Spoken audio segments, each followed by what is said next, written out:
Paling jauh sini sih yang komplek Mertakun aja ya. Di situnya ada sekitar 1,3 kilo, 1,5 kilo lah. Masih ada candi.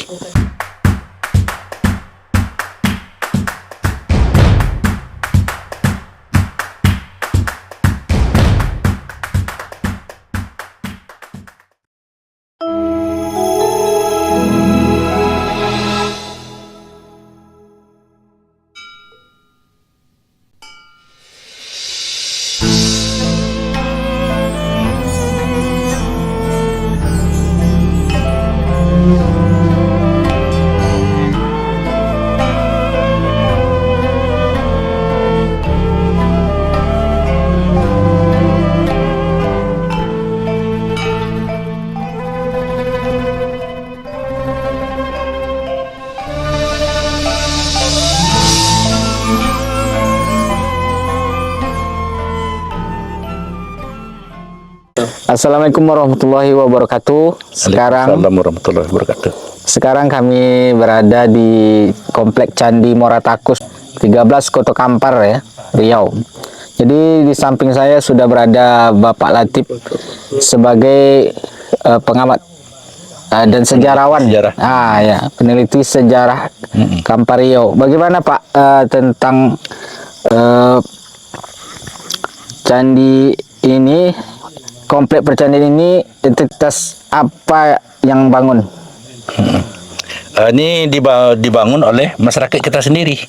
Pada masa lalu, pada masa Indonesia, kalau Nusantara kuno lah gitu.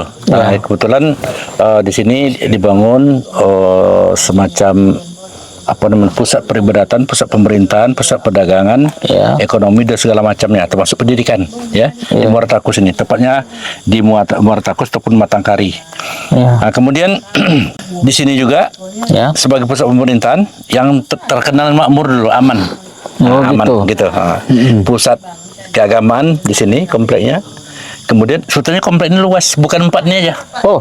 Ada dalam catatan kuno ada 24 stupa atau candi. Sekarang kan tinggal 4. Yang mana yang 20? Berarti ada 20 lagi. 20 lagi ada dalam tanah. Di situ ditemukan dalam galin dalam tanah di seberang sana di kebun karet. Situ juga ada 2, di sini ada lagi. Kemudian di situ dan yang sebelah sana banyak juga. Jadi yang terjauh paling jauh sini sih yang komplek Mertakun aja ya. Di situnya ada sekitar 1,3 kilo, 1,5 kilo lah. Masih ada candi. Nah, itu artinya komplek ini luas. Luas dan kalau dihitung dari komplek arealnya, area pusat pemerintahannya itu kalau dihitung-hitung itu sampai ke daerah Siak nih, daerah Gasik. Nah, itu. Gitu ya Pak ya. Iya. Dan Sumatera Barat bagian ini Kapur 9. Iya, gitu ya Pak. Tahun berapa dibangun kira-kira Pak? Apa semuanya dibangun secara serentak gitu? Ya. Kalau tahun itu tidak ada apa yang pasti. Tapi kalau kita ambil dari tahun Soko kan istilah kini. Dari sini, tahun Saka kan, tahun Soko kan. Saka. Nah, tahun Saka itu 78 Masehi. Tapi kami ragu apakah sebelum Masehi atau sesudah Masehi 78. 78 ya. Berarti betul dengan pendapat datuk-datuk di sini dulu bahwa candi yang di sini, yang komplek di sini dibangun adalah 100 tahun sesudah Nabi Isa katanya. Itu yang berdasarkan informasi. Kemudian candi yang lain ada yang sebetulnya mungkin lebih tua gitu. Karena dari pengetahuan kita komplek candi yang ada di Kampar ada 13 ya. Tapi yang diketahui oleh orang kan ini hanya ini. Dan ini sudah kita teliti nih yang 13 komplek yang tercatat dalam buku-buku kuno itu yang sudah kita teliti itu ada yang sudah kita temukan itu ada sekitar 8 ataupun sampai 10 lokasi ada. Komplek candi yang makanya kita nunggu nanti kebijakan pemerintah pusat ataupun UNESCO sama-sama meneliti ini, nanti datanya kita beri. Gitu ya Pak ya. Menarik sekali teman-teman keterangan dari Bapak Latif sebagai sejarawan Kampar Riau ya. Kemudian Pak, zaman pemerintahan apa dibangun candi ini? Siapa kira-kira penguasa waktu itu? Candi ini dibangun pada masa, kalau menurut Tambo Adat, itu dibangun pada masa pemerintahan ataupun kekuasaan daripada Kedatuan Alam Pemuncak Alam Pulau Poco. Jadi ada hubungan dengan Kedatuan Mandala Sriwijaya? Iya. Karena berdasarkan pendapat dulu kalau masyarakat kita kan bilangnya sini ini dulu ada kerajaan Indodunio ataupun kedatuan Indodunio. Ya, atau disebut juga dengan pemimpinnya itu adalah pemuncak alam Pulau Poco. Artinya pemimpin tertinggi di Pulau Perca, Pulau Sumatera ini. Atau Pulau Poco itu pecah 5. Jawa, Sumatera, Kalimantan, Bali itu semua itu ya, sampai komplek ke Pulau Riau tadi. Nah, itulah pemuncaknya. Dan dikenal juga dalam catatan nih, istilah itu disebut dengan kerajaan tadi itu raja-raja itu Seribu Jayo. Seribu Jayo tadi itulah yang Sriwijaya. Asal Seribu nama Kejayaan.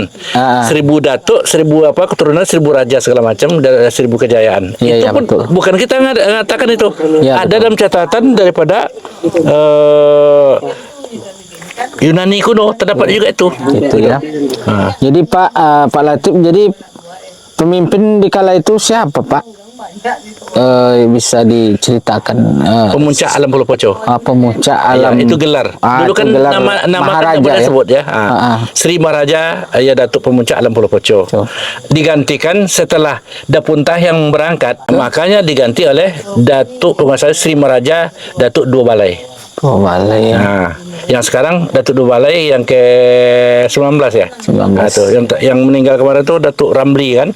Itulah yang sebagai pewarisnya. Sementara Datuk lainnya Datuk Tahyangnya berangkat ke Palembang dan Jambi gitu, dan rombongan. Dan ini pemerintahan di sini terjadi kekosongan. Ya. Jadi vakum pemerintahan. Tapi adat berjalan gitu. Adat terus berjalan. Adat berjalan, kemudian tradisi-tradisi yang lainnya juga berjalan. Cuma pusat pemerintahan setelah pindahnya Dapuntah yang tadi, ya itu dialihkan ke Jambi. Diperkirakan abad 11 lah gitu. Ya. Kemudian terus ke Palembang, terus ke Jawa gitu. Iya, betul. Namun demikian kerajaan-kerajaan Palembang dan Jambi itu adalah induknya di sini juga, bukan dia terpisah. Karena mereka takluk kepada kekuasaan gitu. Mandala Sriwijaya ya. Di sana dikasih kerajaan ya. Ya, begitu ya Pak Latif. Ya. Nah, sekarang kita mau bertanya lagi, di mana letak candi ini dan apakah memiliki keistimewaan secara geografis atau letak? Oh iya, kalau letaknya ini tanda alam tidak bisa dirubah kan? Kata-kata ising dan catatan kuno datuk-datuk kita dulu tidak bisa berubah. Kenapa? Pusat Kedatuan Sriwijaya itu berada di daerah, apabila kita berdiri di situ kata ising, maka bayang-bayang itu adalah di bawah kepala kita, gitulah karena apanya. Ini kena malam nih, bayang-bayang kena lampu kan. Yang kedua, dia pusat kerajaan Sriwijaya tadi apabila kita letakkan wala cakra, bayang-bayang tongkatnya tidak lebih pendek dan tidak lebih panjang daripada tongkatnya. Artinya tongkat tadi sama panjang. Artinya juga 0 derajat kan, dia peristiwa. Kemudian dikelilingi oleh pusat kerajaan Sriwijaya, dikelilingi oleh tembok batu dan tembok tanah. Sama. Betul. Ternyata jadi, tembok batu, tembok tanah banyak masih ada di tembok. Jadi bisalah dikatakan kalau Candi Muara Takus ini sumbu bumi ya, Pak. Ya. Jadi teman-teman, kalau Candi Muara Takus ini dikatakan di tengah-tengah sumbu bumi ya. Antara garis matahari dengan bulan itu kalau melintas. Apa disebut itu negeri kita di negeri di pertengahan, menengah. Kalau orang adat bilang negeri menengah. Kita terletak di tengah-tengah Sumatera. Ya, betul. Gitu. Sudah tuh di tengah-tengah kita pas dilalui oleh khatulistiwa, matahari dan juga bulan nih. Nih bulan kita saksikan pas di atas kita dia. Dia seperti X gitu. Ya. Jadi kalau dikajikan derajat tadi 0,sekian derajat itu kan. Ya, betul. Kalau di kita lihat dari ilmu astronominya. Begitu ya. Jadi Pak Latif, kami ingin bertanya lagi nih. Berapa luas komplek percandian ini Pak kira-kira? Kalau yang di komplek Muara Takus ini aja, yang sedang diapakan ini, yang dipertahankan tuh cuma 120 hektar. 120 hektar ya. Dengan induknya yang sekitar ini sekitar berapa nih? Sekitar 14 hektar lah. Ya 120 hektar sampai ke seberang sana. Ya, betul. Tapi kalau komplek daripada kekuasaan pengaruh kedatuan, termasuk pelabuhannya, termasuk industri perindustriannya, pusat perkapalannya, pusat navigasinya, pembuatan galangan kapalnya, itu diperkirakan 120.000 hektar. Karena pintu utamanya itu adalah Koto Kasip Siak dan pintu baratnya itu adalah Kuantan Singingi, Koto Singingiang di Kuantan. Makanya Kuantan tadi erat kaitan dengan Murtakus, dan karena kedatu yang diapakan di sana itu adalah dari Murtakus satu orang ke sana, pecah jadi 19. Iya, iya. Kurang oso, 1 kurang oso. 20 kurang oso, arti 19. Dan 11 ini pecah datuk jadi 100. 100 ya. Nah, jadi induk tetap berinduk sini, makanya adatnya, tradisinya, budaya sama di sini. Nah gitu. Ya, begitulah keterangan dari Bapak Latif sebagai sejarawan Kampar ya. Semoga bisa teman-teman semuanya bisa paham lah ya tentang Candi Moratakus ini. Kesimpulannya bagaimana Pak Latif? Kesimpulannya jangan ragu bahwa Pusat Kedatuan Surujaya itu adalah Moratakus Kampar Riau. Ya, tidak betul. di mana-mana. Sedangkan daerah-daerah lain pusat kerajaan tadi betul, tapi Ya. saya sudah di sini. Ya. Nah, dan ini kalau dirubah mau dipindah, siapa yang bisa memindahkan matahari? Ya. Siapa yang bisa memindahkan bulan? Ya. Dan tanda itu sampai hari kiamat tetap Moratakus di bawah 0 derajat gitu. Iya, betul. Nggak bisa dirubah. Iya, betul. Jadi kemanapun cara-cara orang merubah apa segala macam, apalagi kita punya candi kan. Iya, betul. Nah, dan komplek-komplek candi yang berada di bawah ini masih ada 13 komplek lagi. Dan 2 berada di daerah Sumatera Barat di Kapur 9. Karena Kapur 9 itu juga bagian dari sini dulunya. Sampai ke Sumatera Barat seberang bukit itu. Jadi Minangkabau itu dari sini gitu. Oh iya, iya betul. Baru berpindah ke sana melalui Dalmasraya dan Sungai Batangan. Batangan. Dan ke sananya lagi di situ apa namanya? Seberang sana itu Batangkopu gitu. Batangkopu ya. Nah, kemudian pada abad 16 terbentuklah dari Dalmasraya terbentuklah kerajaan itu Pagaruyung.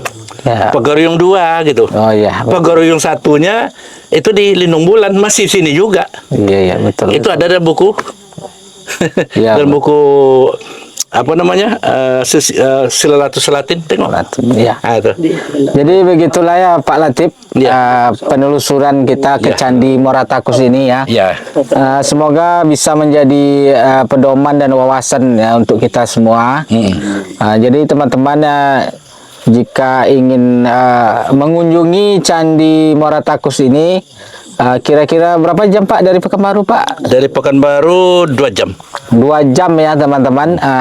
Jadi harus simpang apa namanya Pak? Simpang Apa namanya nih? Batu bersurat. lewat simpang Batu Bersurat ya teman-teman. Nah begitulah sajalah penelusuran kita di malam hari ini bersama Bapak Latif Ya. ke Candi Moratakus ya yang berada di 13 Kota Kampar Riau ya. Kemudian kita minta untuk Bapak Latif memberikan pesan kepada teman-teman. Silakan Pak. Pesan pada pegiat sejarah, ya kalau mau meneliti, mau mengkaji sejarah, silakan datang ke Moratakus. Ya. Yang sebenarnya. Yang sebenarnya ini. Ya.